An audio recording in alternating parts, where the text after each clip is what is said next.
Ngayon po, ngayon po nito tutuloy tayo sa ating po pinag-usapan about obedience. No? Sino po nandito last week? Amen? Lahat tayo nandito. So, last week po, simulan natin ang topic about obedience at pinag-usapan po natin last week ay do whatever He tells you. Ano po pinag-usapan natin last week? No? Na ang utos ng Panginoon ay napaka-powerful na hindi pwedeng balewalain. At may pagpapala sa pagsunod sa Panginoon. Amen. Ha? Kaya ngayon po ito, mga kapatid, gusto kong tumutog doon sa thought na yun at tutuloy natin ito, ang ating pinag-usapan. At gusto ko po pumunta sa Deuteronomy chapter 28 sa Old Testament. Deuteronomy chapter 28 verse 1. Basahin natin mga kapatid from verse 1 up to verse 14. Okay? Tignan natin kung ano ang ating matututunan dito. Thank you, brother. At pag-aralan natin ang salita ng Panginoon. Sabi sa verse 1, if you fully obey, sabi niya po, fully obey. Fully obey. If you fully obey the Lord your God and carefully follow all His commands I give you today, the Lord your God will set you high above all nations on earth. So, ang sabi ng Bible, kung tayo daw ay susunod, iaangat tayo ni Lord. Ha? Iaangat ka ng Panginoon. Verse 2, all these blessings will come upon you and will accompany if you obey the Lord your God. Ano-ano, yung mga pagpapala daw ito. Now, gusto ko makita niyo mga kapatid. Ang sabi, all these blessings will come on you. Pakisabi nga po, come on you. Come on you. Isa pa po, mas malakas, come on you. Come on you. Come on you and accompany you. So mga kapatid, ang sinasabing blessing dito, hindi lang mapupunta sa'yo, pero sasamahan ka. Sino po dito gusto mo samahan ka ng blessings? Amen. Ha? Ang pagpapala ng Lord, hindi lang mapapasa'yo, pero sasamahan ka. Meaning,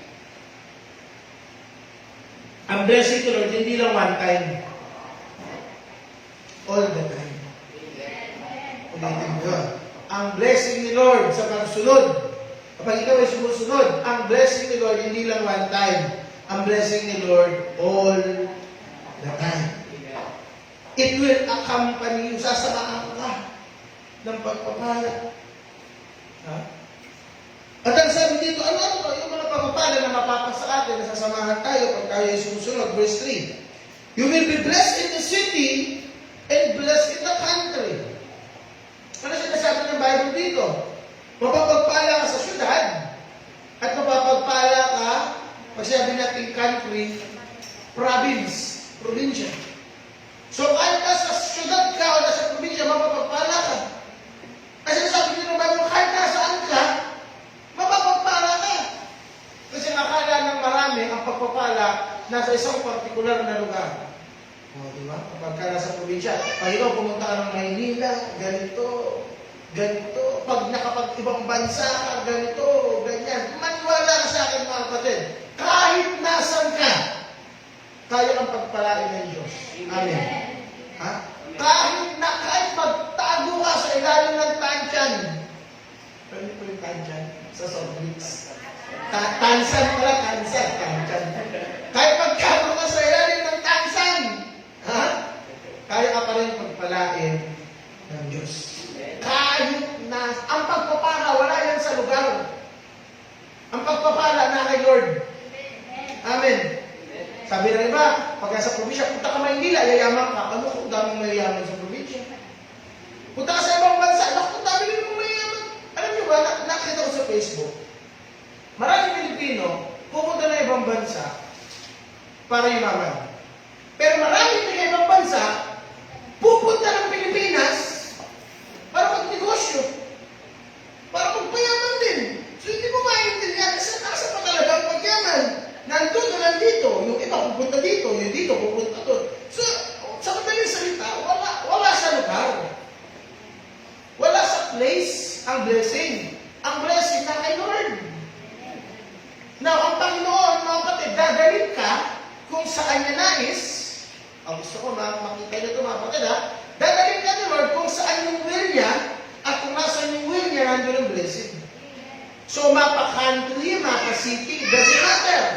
What matters is, are you in the will of God? Ha? Tanong mo ngayong katabi mo kapatid, nasa will ka ba ni Lord?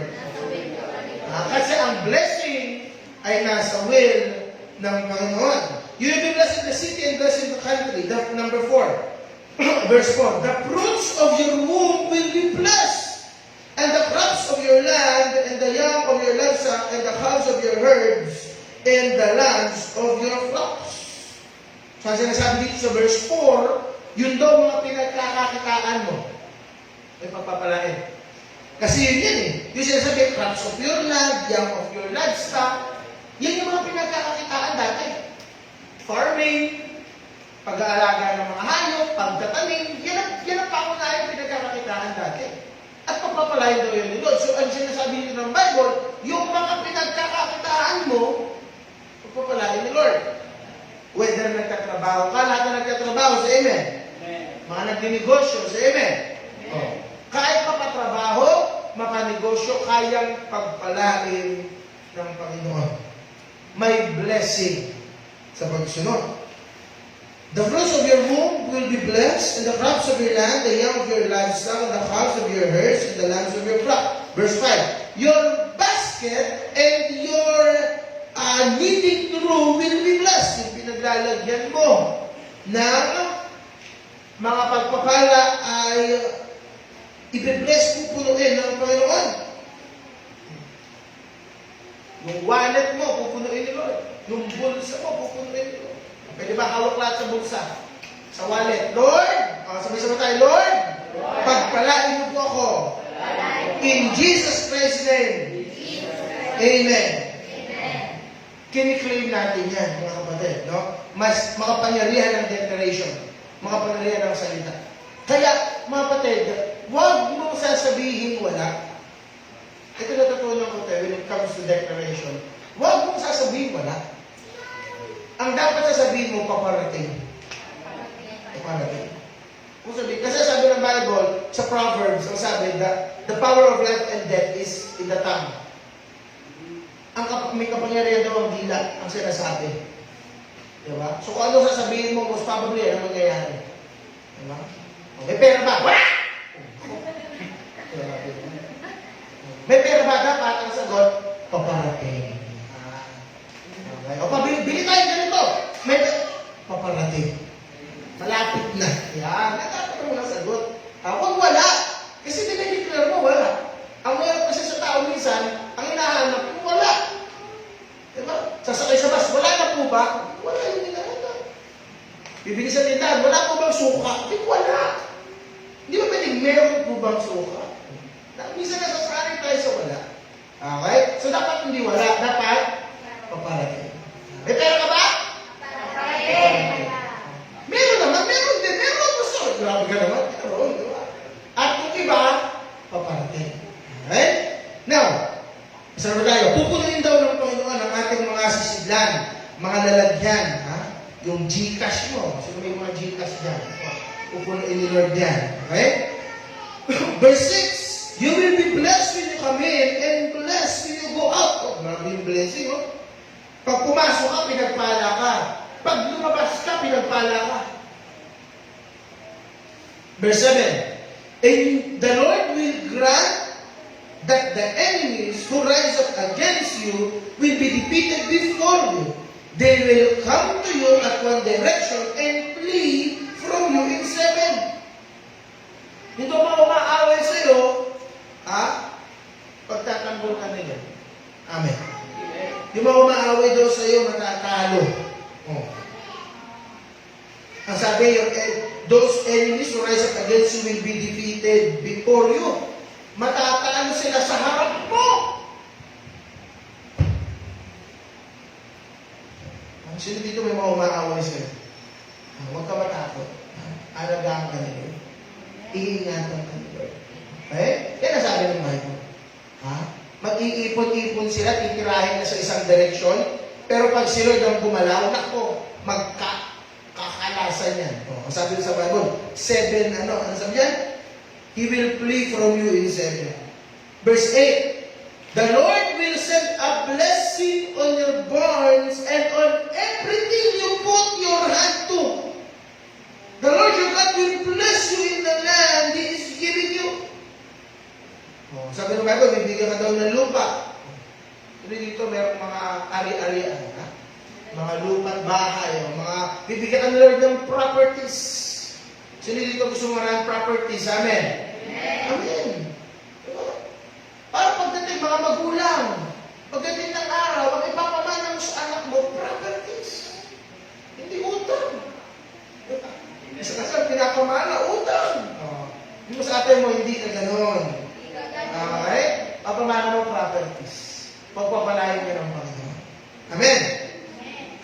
Hindi, ang tinuturo ko kapatid, hindi ito prosperity gospel, hindi.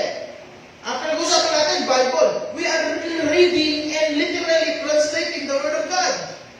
Now, ang sabi ko dito, pagpapalain ko ng Panginoon kung anong hawakan mo, kung anong gagawin mo, i-bless ni Lord.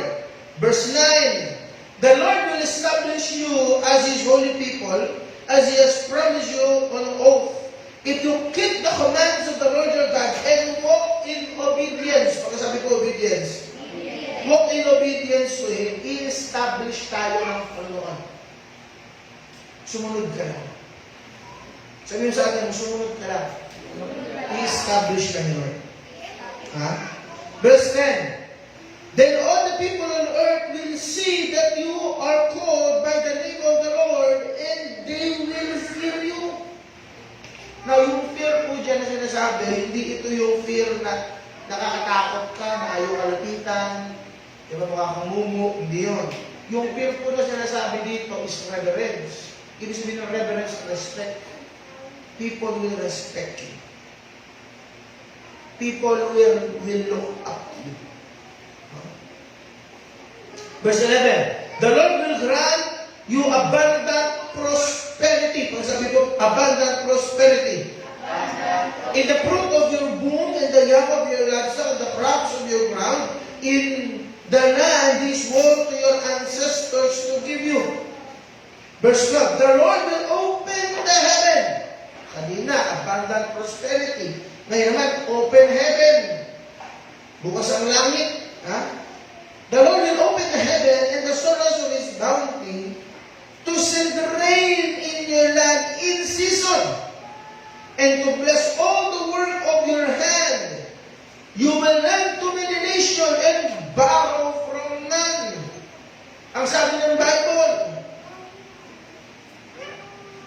ikaw daw ang magpapautang, hindi ikaw ang mangungutang. At nang may utang sa Amen. Ako, yan ang sinasabi ko.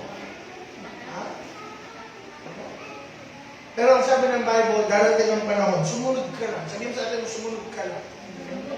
Sumunod ka lang kayo, darating ang panahon, ikaw ang magpapautang, hindi ikaw ang mangungutang. Amen. Lord, lahat ng nag-amen, Panginoon, matugunan ang lahat ng utang. Amen? Okay? Asa na ba tayo? Tayo sa utang. Okay. Verse 13. The Lord will make you the head and not the tail. If you pay attention to the commands of the Lord your God that I give you this day and carefully follow them, you will always be at the top, never at the bottom. Hindi ka mapupunta sa ilalim, lagi ka lang sa tukbo. Verse 14, this is very crucial. Ang gagawin ng mga binasa natin, puro blessing, puro blessing. Verse 14, do not turn aside from any of the commands I give you today, to the right nor to the left, following other gods and serving them. Huwag kang sasamba sa ibang Diyos. Huwag kang mawawala sa focus. Yan yung sabi dyan. Huwag kang mawawala sa focus. Don't turn to the right or to the left. Diba? Marami kasing tao na kay Lord. Maya-maya, wala kay Lord. Na kay Lord ulit, wala ulit kay Lord. Na kay Lord ulit, wala ulit kay Lord. Pag ganun eh. Pero huwag ka na mawawala sa focus. Ang focus mo ibigay mo sa Panginoon at sumunod ka sa Panginoon. No? At maraming pagpapala na darating sa atin. Ang title po ng gusto ko pag-usapan natin this morning, The Blessings of Obedience. The blessing of obedience. Kasi gusto ko mga kapatid, hindi lang natin marinig, hindi lang tayo ma-inspire, pero matuto tayo. Matutunan natin kung ano ang mga pagpapala ng pagsunod. Kasi, kung hindi natin makikita kung ano ang benepisyo, dapat nga ang title nito, Obedience with Benefits. Kasi, merong benepisyo, may pagpapala ang pagsunod. At gusto ko matutunan natin ito, kasi, malaking bagay, magiging motivation mo rin ito somehow. Magiging, expectation mo sa Panginoon. Ang motivation natin ay ang ating pagmamahal sa Diyos. Kaya ang susunod dahil mahal mo si Lord. Amen. Pero sa pagsunod mo, nag-expect ka ng blessing ni Lord. Na huwag mo pagbabaliktad. Napag-usapan natin ito dati. Huwag mo pagbabaliktad ang motivation at expectation. Meron kang motivation at meron kang expectation. Ang motivation, love kay Lord. Bakit isusunod? Kasi love mo si Lord. Yun ang motivation. Ang expectation mo, dahil sumunod ka, i-bless ka. Expectation yun. Now, marami kasi tao nagkabaligtad. Ang motivation na blessing. Because sumusunod, kasi mabibless ako.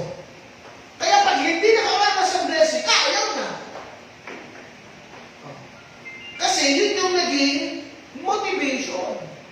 Blessing. Di ba? Nakaranig ka na nito, nagpe-pray, sinisingil si Lord.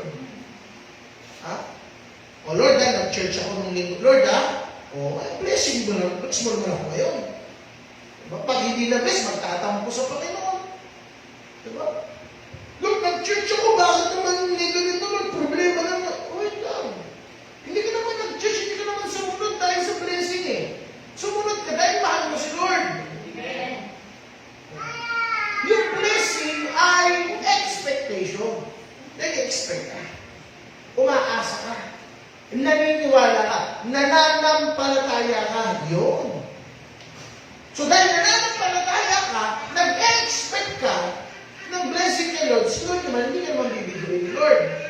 Pero dapat, ang iyong motivation ay ang Panginoon. Kaya sabi ng Matthew chapter 6, verse 33, Seek first the kingdom of God and His righteousness, and all these things shall be added unto you as well. Ang unahin mo daw ay si Lord. At pag hindi naman si Lord, the rest, yung mga inaalala natin, sa tutulungan ka ng Panginoon. Okay?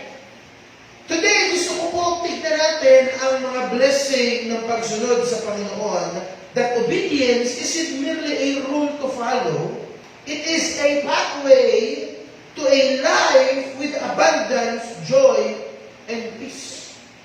Ang pagsunod ay hindi lang merely following rules. Hindi. Ang obedience is not just following a set of rules na sabi ni Lord, number 1, number 2, number 3, gagawin ko yan. Hindi lang yun. Pero ang pagsunod ay pathway, ang pagsunod ay daanan, ang pagsunod ay paraan upang tayo ay makaranas ng buhay na punong-puno ng abundance, peace, joy na nagbumula sa Panginoon. Buhay na masagana, buhay na masaya, at buhay na may kapanatagan, buhay na may pagpapala. Now, so tingnan natin, benefits ng obedience. Ano ang mga benepisyo ng pagsunod? Number 1, divine favor and blessings. So pag tayo ay sumunod, meron kang pabor sa Diyos. Meron kang favor kay Lord. When we obey God, we position ourselves to receive His favor and His blessings. This include material blessing, prosperity, health, abundance, and even internal blessings. Spiritual blessings, such as love, peace, joy, and close relationship with God. Kapag tayo daw ay sumusunod sa Panginoon, pinoposisyon mo ang sarili mo para matanggap kayo. Dapat nakaposisyon ka na tumanggap. Ano ang posisyon ng handang tumanggap? Paano ang posisyon niya? Kunwari sabihin ko kay James, James, babato ko na sa iyo. Babato ko. Okay? Ready? Ready? Ready? Ano ang posisyon?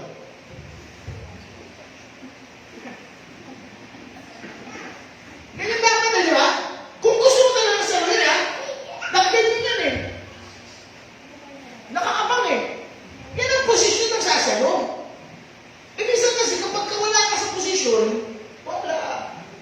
Diba? Parang basketball yan eh. Basketball eh. Dati naglalaro ko basketball. Pagkatapos, ano po ako kasi, ang posisyon ko lagi, dahil malaki ako, ang posisyon ko palagi sentro sa basketball. So, andun ako sa ilalim lagi, sentro ang posisyon ko. One time, nagbabasketball kami, tumira yung kalaban, hindi pumasok, sumabla, nirebound ko. Pagka-rebound kong gano'n, yung kakampi ko na point guard, tumakbo. Ang bilis tumakbo doon. Tapos pagka-rebound ko, pinagkatininan kami nung matay. Tapos gumanon. Sabi sa akin, pasa! Sabi mo ganyan. Tumatakbo, kumakarimpas ko. Gano'n ang instinct eh. Mga nagbabasketball na pag-rebound ng instinct, hahanap ka ng pass break. So nakita ko yung makampo ko, tumakbo. Ang ginawa ko, binuelo ko yung bola ganyan. Pinato kong gano'n. Yung makampi ko, nakagano'n, hinihingi ng pasa. Tapos, ibabato ko yung bola. Pagkabato ko, pagkabitaw ko dun sa bola, yung makampi ko nakaganyan. Pagkabitaw ko, biglang tumalikod. Yung bato ko sa bola, gusto kong bawiin eh. Marunong humingi, hindi marunong sumalo. Alam niyo, maraming tao ganyan. Marunong humingi kay Lord, pero hindi marunong sumalo. Wala sa posisyon, sumalo. Pero magaling humingi. Magaling na humingi, pero hindi magaling sumalo. Paano ba gagaling sumalo? Pumosisyon ka. Paano ka puposisyon sa pagsalo ng blessing ni Lord? Pagsunod. Yan ang pagposisyon sa pagsalo ng blessing ni Lord. Obedience. Kapag ikaw ay nag-obey, kapag ikaw sumusunod kay Lord, pinoposisyon mo ang sarili mo na sumalo ng blessing ni Lord. Hindi lang hingi. Okay naman humingi. Walang problema humingi. Lahat tayo kaya humingi. Pero hindi lahat tayo sumalo. I want you to evaluate yourself. Baka magaling ka lang humingi. Sino dito may hinihingi kay Lord? Amen. Lahat tayo may hinihingi kay Lord. Magaling tayo humingi. Bakit ka marunong ka ba sumalo? Panayahin mo kay Lord, hindi ka naman nag-obey. Magaling ka humingi. Kaso wala ka sa posisyon sumalo. Kailangan pumosisyon ka. At paano ka pumosisyon? Obedience. Kapag ikaw ay nag-obey, you are positioning yourself to God's divine favor and blessing. Ano pa ang benefits ng obedience? Number 2, protection and guidance. Ang sabi nga po, protection and guidance. Poprotektahan ng Lord. I-guide ka ng Panginoon. Ha? God promised to protect and guide those who obey Him. He will lead us through challenges, provide us with wisdom and understanding. Kapag tayo sumusunod kay Lord, ingatan ang Lord at i-guide ka ng Panginoon. Ha? Psalms 23, kapatid, hindi ko na ilagay niya, pero i-flash mo, Psalms 23. Tingnan niyo ito, mga kapatid. Psalm 23. Very famous yung verse na to. Psalm 23. Tingnan. About protection and guidance. Gusto ko makita natin. Maganda may verse. Psalm chapter 23. Ano lang naman yan? 6 verses lang yan. Psalm 23. Sabi, the Lord is my shepherd and I lack nothing. Verse 2. He makes me lie down in green pastures. He leads me beside quiet waters. Oh, blessing yan, blessing. Verse 3. He refreshes my soul. He guides me in He guides me along the right paths for His name's sake. Verse 4. Even though I walk to the darkest valley, I fear no evil, for You are with me. Look at this. Your rod and your staff, they comfort me. Your rod and your staff. Now, gusto ko makita niyo yan. Rod and staff.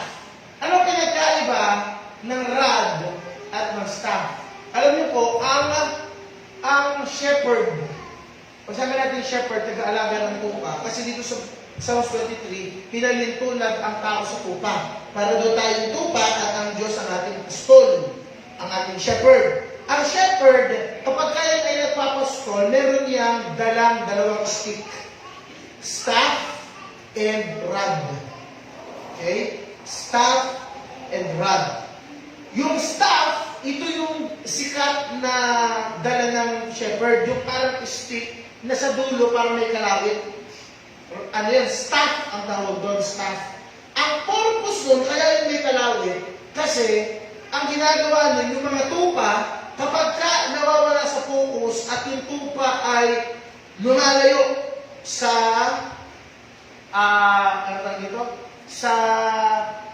sa grupo, no? Lumalayo yung tupa. Ang gagawin ng shepherd, kukuha yung staff, yung kalawit, pangkakalawit dun sa tupa. Pagkatapos, ibabalik niya yung tupa dun sa pasture. Yun ang purpose nun, pangkalawit yun ng tupa. Para yung tupa, kapag nalalayo, masyado ka ng malayo, lalapitan yun ng shepherd, kakalawitin yun, tapos i-guide, ibabalik dun sa grupo para magbandaw. So yung purpose ng staff, kaya may kalawit, pang-guide yun. Now yung rod naman, pag nakita kayo may ibang shepherd, ang stick nila, walang kalawit, pahaba lang. Ang tawag naman dun, rod. Ang rod naman, hindi yun para sa tupa.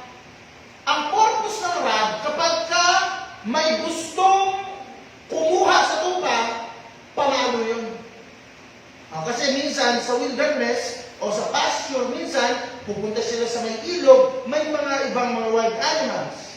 Kaya nga si David, di ba si David, naging pastor si David naging shepherd si David. Ang sabi ni David, kumalaban na daw siya ng lion, kumalaban na daw siya ng bear. Bakit? Kasi meron mga predator na gustong kuhain yung tupa. Predator na gustong kainin yung tupa. Ang purpose ng rod, panglaban.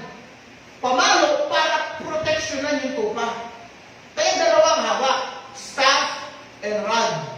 Ang hirap kasi ipamalo ng rod, ng staff, kasi may kalawit. So meron niyang rod na stick na makabal. Pamalo, pang-protection. So ang sinasabi niya ng Bible, dyan sa verse 4, I will feel no evil, for you are with me. Your rod, your protection, and your staff, your guidance, they comfort me. Yan ang sinasabi niyan. Kaya kapag tayo ay sumusunod sa Panginoon, merong protection at merong guidance. Balik tayo sa PowerPoint. Yan ang isang benefits ng obedience kay Lord. Protection and guidance. Minsan may mga bagay-bagay sa buhay. Lord, bakit naman hindi nangyari to? Lord, akala ko ganito din nangyari sa akin. Lord, akala ko may opportunity akong ganito. Akala ko maahal na ako sa trabaho to. Bakit naman hindi nangyari to? Baka kinaguide ka ni Lord. Diba? Baka ayaw ni Lord na dyan ka, baka mapahama ka dyan, huwag ka dyan. Ginaguide ka. Pinoprotectionan ka. Diba? Lord, kami dapat naghiwalay pa kami. Baka naman ginaguide ka ni Lord. Bisa nasasaktan, Lord, may nasasaktan. Baka naman pinoprotectionan ka lang ni Lord. Baka ginaguide ka, ginoprotectionan ka. Kasi yan ang benefits ng pagsunod. No?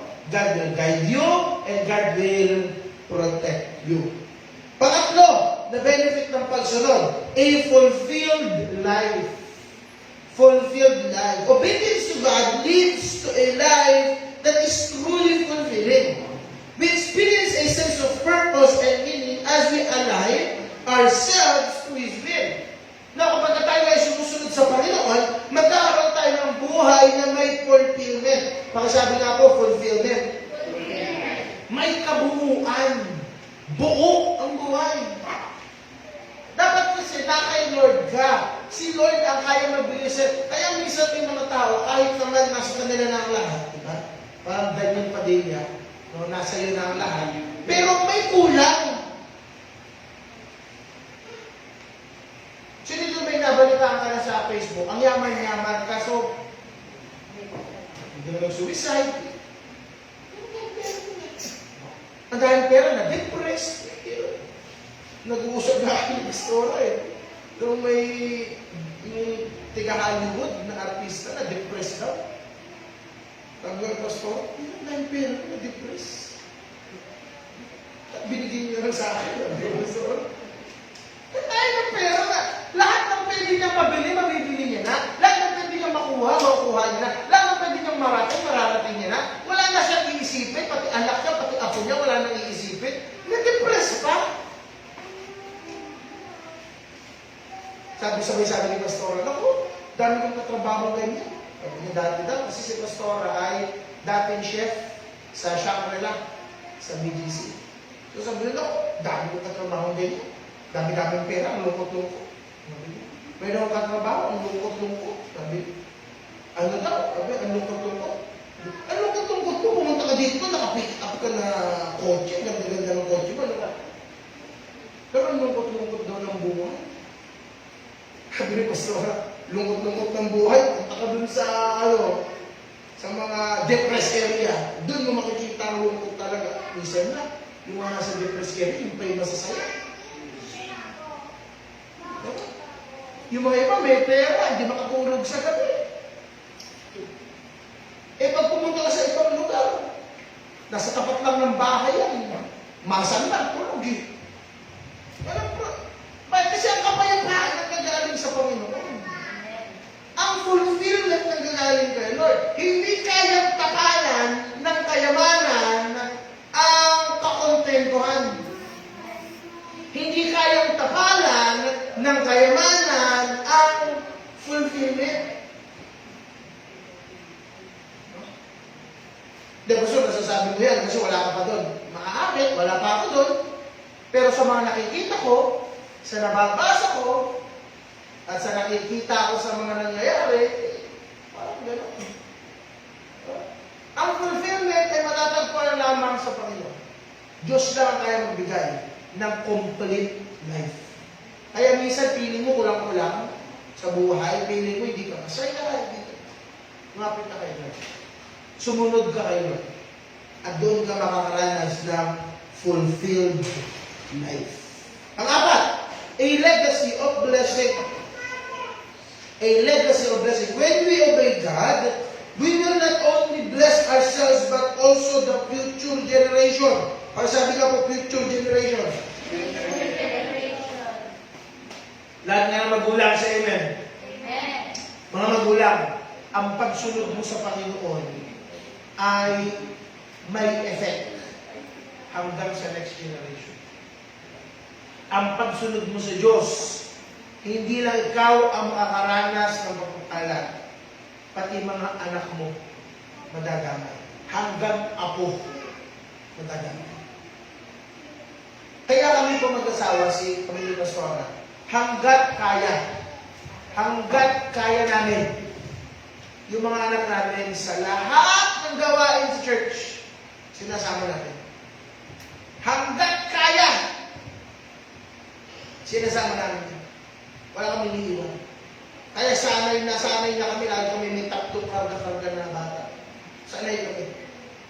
Pastor, mahirap! Naku po, si Judah lang eh. Pag tumakbo yun, no? Hindi madali. Pero gusto kasi namin masanay sila. Masanay sila nag-church. Malaman nila na pag dapat ganito, kapag kami gawain, dapat andun sila. Pag Wednesday, pumupunta po tayo sa Christ Down Ortigas.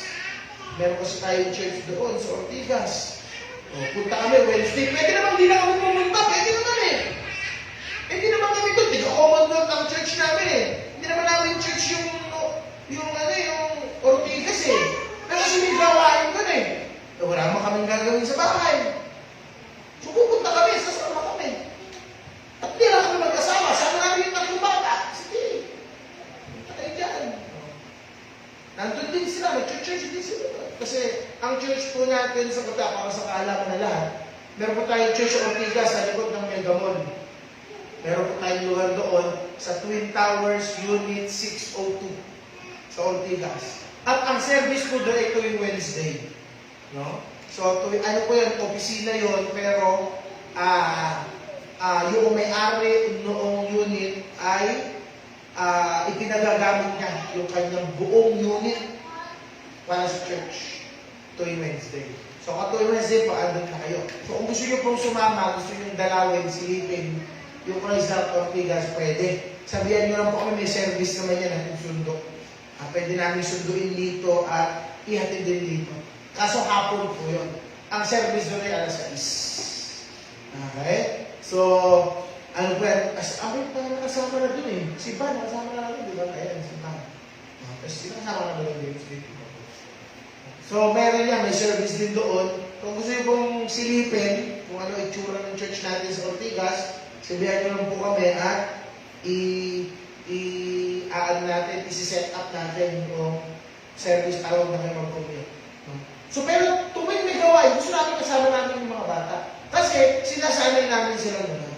At gusto namin yung legacy na pagsunod sa Panginoon, paglilingkod sa Panginoon, hindi lang sa amin, pero hanggang sa mga susunod na henerasyon. May nakita ka ng ganito, yung mga magulang naglilingkod, yung mga anak ayaw. Yung mga magulang, grabe committed kay Lord. Yung mga anak, sabay, walang gana kay Lord. Bakit? Kasi hindi na ipasa yung faith. Hindi na ipasa yung legacy. So kapag tayo sumusunod kay Lord, hindi lang ikaw. Pero madadami dyan, pati anak mo, pati mga apo mo, hanggang sumusunod na henerasyon. At hindi na yung paglilingkod ang mapapasa, pero pati yung pagpapala ay mapapasa. Ako po, kaya ako pastor ngayon. I believe, syempre, dahil sa Panginoon. Pero ginamit ng Diyos na malaking influensya sa buhay ko ay ang aking mga magulang. Ang mother ko, father ko. No? Kasi father ko si Bishop, yung ating Bishop Anthony. No? Siya po ang aking father. At bata pa lang kami, instill na sa amin. Inan na sa aming isip na pamilya kami ng pastor, maglilingkod kami sa Panginoon. Diba? So, although ako po ay graduate ng IT, pero alam mo, magpapastor ako. Nagtrabaho po ako, nagtuturo po ako ng computer, ng IT, nagtuturo po ako, pero alam ko, magpapastor ako. Diba? Kasi alam ko, maglilingkod ako kayo. Na hindi po tayo lahat ay tinawag ng pastor. O isipin mo kung pastor tayo lahat tayo nandito, nag-preach. Sino makikinig? Wala, diba? So hindi lahat tinawag ng pastor. Pero alam ko, lahat tinawag maglingkod. Amen. Hindi ka lang tinawag na pastor, pero tinawag ka ni Lord para maglingkod sa Kanya. O sa iba-ibang paraan tayo naglilingkod. Diba? Yung iba naglilingkod sa music. Yung iba naglilingkod sa yung iba naglilingkod kay Lord sa linis dito. Yung iba, pag-i-invite. Alam niyo ba ang pag-i-invite, paglilingkod kay Lord doon? Diba? Invite ng kapitbahay mo, invite ng kamag-anak mo, invite ng katrabaho mo. Dalhin mo dito sa church. Paglilingkod sa Diyos yun. Kasi ang sabi ng Bible sa Matthew chapter 28, verse 19-20, go and make disciples of all nations. Diba? So dapat tayo daw humahayo. Sabi mo nga sa katabi mo, kapatid, humahayo ka ba? Dapat humahayo. Kasi sabi natin humahayo, ibig sabihin, kung nasaan ka, ang pagiging Kristiyano mo, dala-dala mo doon. Alam ba sa trabaho nyo na Christian ka? Alam ba sa school nyo na Christian ka? Kasama yan. Okay? Now, pagka tayo nagtutulad, merong legacy of blessings na papasa hanggang sa susunod na henerasyon. At merong impact. Pagsabi po, impact ang ating buhay. Nagano yung mga benefits? Ilan? Marami pa. Pag binasa natin, may na parami pang benepisyo ng pagsunod, pero yan ay ilan. No? Now, gusto ko pupuntahan natin the challenge of obedience. The challenges of obedience. Kasi, masarap pakinggan yung blessing. Masarap pakinggan. Masarap sabihin. Okay? Pero, may challenges. Kasi listen, commitment is not commitment until it is tested.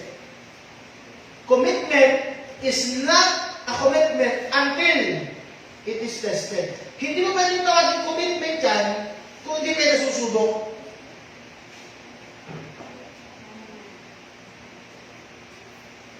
Masasabi mong commitment yan pag nasubok na yan. Kasi kung laging masarap ang buhay, laging komportable, laging walang problema, Lord, talaga ako, maglilingkod ako sa Lord, maglilingkod ako sa maglilingkod ako, Lord, maglilingkod ako. Okay naman yan, maglilingkod ka. Pero madaling maglilingkod kung walang challenges. Paano pag nagka-challenges na, maglilingkod ka pa rin ba? Kasi ito nasusubok ang commitment. Kaya nga, di ba sa book of Job, si Job, nung ang Diyos at si Satanas magkausap, naalala yung story na yun, si Job, si Sol, pag-usapan natin ng buhay ni Job. Napakaganda ng buhay ni Job. Si God at si Satanas nag-usap. Sabi ni God kay Satanas, nakita mo na ba yung servant ko si Job? Napakahusay niya ng manuggan. Napakamatapat ng manuggan. Talagang sumusunod sa akin yan, sabi ni God. Sabi ni Satanas, kaya sumusunod, pinagpapahala mo eh. Sabi ni Satanas, tanggalin mo blessing yan, sumpain ka niyan. Sabi niya, bastos sabi ni Satanas. Sabi niya, tanggalin mo blessing yan, susumpain ka niyan. Ano yung ginawa ng Diyos? Sabi ni Lord, sige, try mo. Try mo. Susunod ka rin. So may mga pagkakataon, ang Diyos pala, hinahayaan, inaaraw ang mga challenges. Bakit? Kasi alam ng Diyos, susunod ka pa rin. Ito na sabi ko na dati, gusto ko sabihin ulit. Ang kayamanan mo ay hindi yung tiwala mo sa Diyos, pero yung tiwala ng Diyos sa iyo. Ang kayamanan mo, hindi yung tiwala mo sa Diyos, pero yung tiwala ng Diyos sa iyo. Itiwala mo Diyos sa iyo. Kahit mapapagkatiwalaan ka ba ni Lord? Dahil ano, patay na. James. Magkukumit ka ba? Mag-uobey ka ba? Pag may challenges na gusto ko ba? Magbibigay ako ng tithes, magta-tithes talaga ako, operate ako, authority ako, bibigay ko kayo talaga, magiging generous ako sa Panginoon. Okay naman yun. Madaling gawin yun pag meron. Paano pag mga pagkakataon, nagipit ka na? Magta-tithes ka pa rin. Magbibigay ko pa rin. Madaling sabihin kasi kapag ka, diba? Kung ang kinikita mo 1 million per week, madaling magbigay. Diba? Basta, magkano ba kailangan? Sige, madaling magbigay. Ang dami mo eh. Paano paggipit na? Isa sabihin na iintindihan naman ni Lord. Okay naman yung naiintindihan ni Lord. Naiintindihan talaga ni Lord. Kaya gusto niya magbigay ka para mapagpala ka pa. Yung kasi yung sukatan, yung commitment mo, ang sukatan yung obedience mo. At kaya magbubukas ng maraming mga pintuan. While the benefits of obedience are clear, it's important to know that obedience can be challenged. We may face temptations, distractions, difficulties, that will test our obedience. Tatlong bagay, temptation, distractions, difficulties. Yan ang mga susubok sa obedience mo. Temptations, distractions, difficulties. Una, temptation. Susubukin ka niyan. Matetempt ka. Diba? Matetempt ka na huwag maglingkod kay Lord. Hindi naman tuwing linggo may gana ka magsimba. Sino dito naranasan mo? Hindi ka nagsimba. Bakit?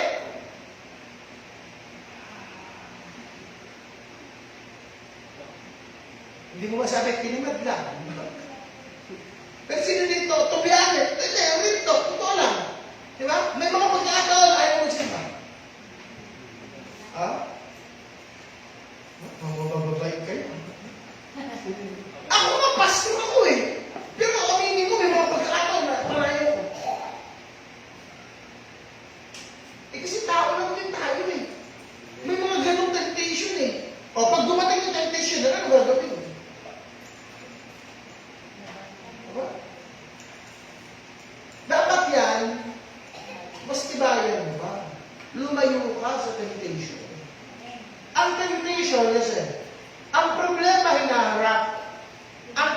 temptation, tinatakbuhan.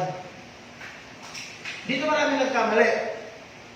Listen to this. Ang problema hinaharap. Ang temptation, tinatakbuhan. Marami kasi nagkamali. Yung temptation, hinarap. Yung problema, tinakbuhan. Mali! Mali. Huwag mong takbuhan ang problema, harapin mo ang problema. Pero yung temptation, yung tukso, layuan mo. Hindi totoo yung kanta. O tukso, layuan mo. Hindi lalayo yan. Hindi lalayo yan. Ikaw ang dapat lumayo sa tukso. So kapag may mga pagkakataon na tutukso ka, layo mo dyan. Takbo. Takbo palayo. Ayaw ba kasi may tukso ka, takbo pala. Hindi mali. Takbo ka palayo. Okay? Sa temptation. Para distraction. Madi-distract ka, wala ka sa focus. Mga ito, difficult, mga hirap, kahirapan sa buhay. So, hindi ko lang tinutukoy, financial. No.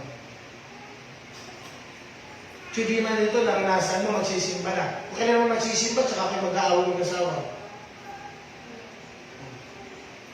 Kung kailan mo magsisimba, tsaka kayo nagkasagutan ng anak mo. Kung kailan mo magsisimba, tsaka naman may problema ganito. Ang bihira na.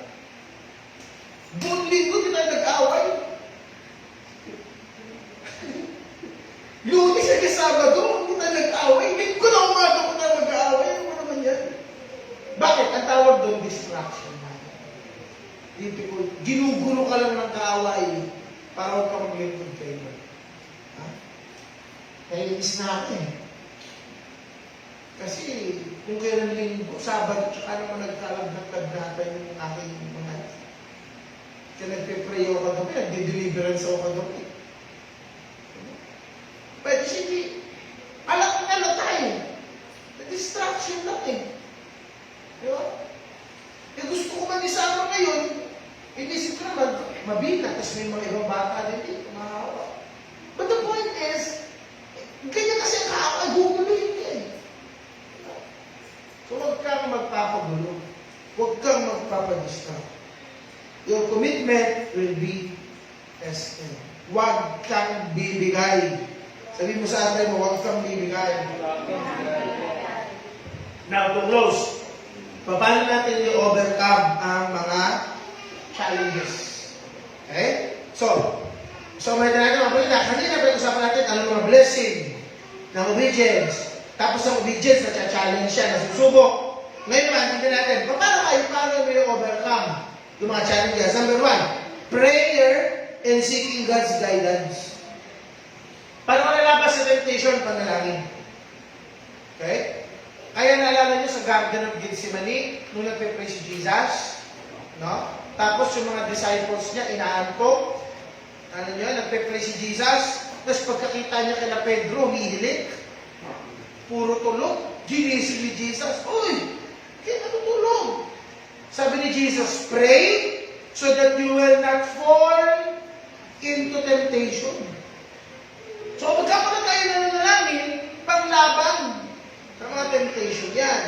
So, prayer and seeking God. When we are faced with challenges, we must turn to God in prayer and seek His guidance. He will provide us the strength and wisdom we need to overcome every obstacle. So, tayo mananalangin at hanapin ang guidance ni Lord. Mag-devotion. Sabi mo sa atin mo, kapatid. Mag-devotion ka. Ha? Mag-devotion. Basahin ang Word of God. Diba? Every morning, meron tayong prayer and devotion. Morning prayer and devotion. Manood ka yan. Oh. Diba? At hindi lang manood, ikaw mismo, magbasa ka na tayo. Diba? Meron tayong our daily bread. Kung sinusundan natin na devotionals. Kung wala ka pa ng book ng daily bread, sabihan niyo po ako. Titignan ko, baka meron pa tayong stock dyan. Titignan ko kayo ng daily bread. Diba? Bakit? Bakit niya ginagawa? Kasi yan ang magiging kalakasan natin sa araw na. Okay? Number 2, surround yourself with faith-filled people. Una, lumapit ka sa Panginoon, prayer and seeking God's guidance. Pangalawa, surround yourself with faith-filled people. Sumama ka sa mga tao na punong-puno din ng pananampalataya. apoy yan eh. Diba? Medyo humihina na yung apoy mo, punta ka dun sa siga. Kuha ka ulit ng apoy.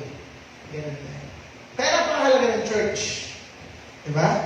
Bakit? Kasi sa isang buong linggo, lumaban ka sa kawal, lumaban ka sa temptation. Pagdating ng linggo, magpapaapoy ka ulit. Diba? Parang ano yan, medyo humihina na yung apoy mo, punta ka ng church, paapoy ka ulit. Pagdating ng Lunes mo, naku, lakas mo yan. Bugbog sarado job ko sa'yo. Bakit? Kasi malakas ka ulit. May apoy ka ulit. Eh, paano kung araw-araw ka nag-aapoy? Yan lakas mo. Diba? Surround yourself with faithful people. Building relationships with believers can provide support, encouragement, and accountability. Okay? And lastly, cultivating a love for God.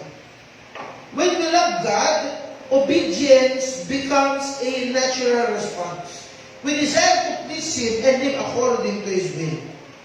Kapag tayo ang pagmamahal natin sa Panginoon lumalago, yung love natin kay Lord nag-i-improve. Yung love natin sa Panginoon umaangat. Mas nai-in-love ka kay Lord. Lahat na nagmamahal sa Diyos, say amen. Amen. Isa pa, mas malakas. Lahat na nagmamahal kay Lord, say amen. Amen. Tanong. Yung love mo ba kay Lord, nag-grow? Mas nai-in-love ka ba sa Diyos?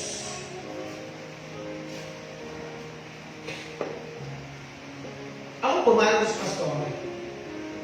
Pastora Diyos. Mahal na mahal ko yun. Pastora, alam mo. Nanggal ko alam. Love na love ko yun. At kami po ngayon ay 5 years, 6 years na kasal. 6 years. Ako, 18, 19, 20, 6 years. Pastor, alam mo taon pa lang, nalilit ako. 6 years. 6 years na po kami kasal. At kung tatanungin niyo ko, Pastor, sa akin na taon, mas mahal mo ba si Pastora ngayon? Oh, sobra. Mas mahal ko si Pastora ngayon kaysa naman. Kung susukatin mo yung love ko kay Pastora nung kinasal kami, kaysa ngayon, mas iba yung love ko sa kanya ngayon. Mas mature yung love ko sa kanya ngayon. Mas malalim yung love ko sa kanya. Yung love ko sa kanya ngayon, hindi na lang kilig-kilig na pag dumating siya, ay, hindi na lang ganun yung love ko. Mas malalim na. Mas malalim na. Yung love ko ngayon, ang foundation, siyempre ang Panginoon. Pero yung love ko sa kanya, mas nagmamature. Hindi ko na lang siya mahal dahil sa kung anong kaya ibigay sa akin. Hindi.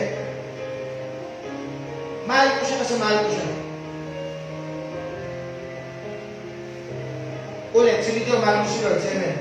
Amen. Mahal mo ba si Lord dahil sa kaya niya ibigay sa'yo? Amen. O mahal mo si Lord dahil mahal mo siya? Mahal mo lang siya. Mahal mo si Lord. Lord, mahal kita. Lord, susunod ako sa'yo. Eh, paano kung hindi ka na-i-bless? Hindi ka na. Hindi, ba? Kung mahal mo ang Diyos, mahal mo si Lord. Mapagpala ka o hindi, mahal mo si Lord. Mapagpala ka o hindi, susunod ka kay Lord. Mapagpala ka o hindi, magkukumit ka kay Lord. Yun yung love eh. Kasi ang pagkaya nga diba sa pagkinakasal, for better or for worse, for richer or for poorer, in sickness and in health. Kasi magmamahalan kayo, hindi lang kapag ka masaya. Marami kasi nagmamahal lang pag masaya. Kapag okay. Pag hindi na okay, ayoko na. Pati kay Lord, may divorce, di ba?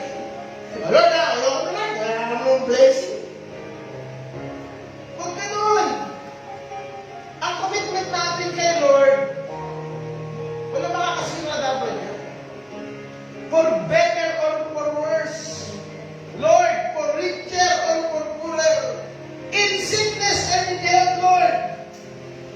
Death cannot tear us apart. Yan, dapat, di ba? Sa tao kasi ang death na, di ba? Till death do us part. Pero kay Lord, Lord, kahit kamatayan, hindi tayo pag-iwalayin. Ayan dapat ang commitment natin sa Panginoon. Then, kapag ka nandiyan tayo sa ganyang motivation, alam niyo kapatid, kilala naman natin ang Diyos. Kapag ka tama ang puso, tama ang motibo, hindi ka papabayaan ng Diyos. Hindi ka iiwan ng Diyos. Hindi papayag ang Diyos na malulugi ka. Pero dapat tama ang puso.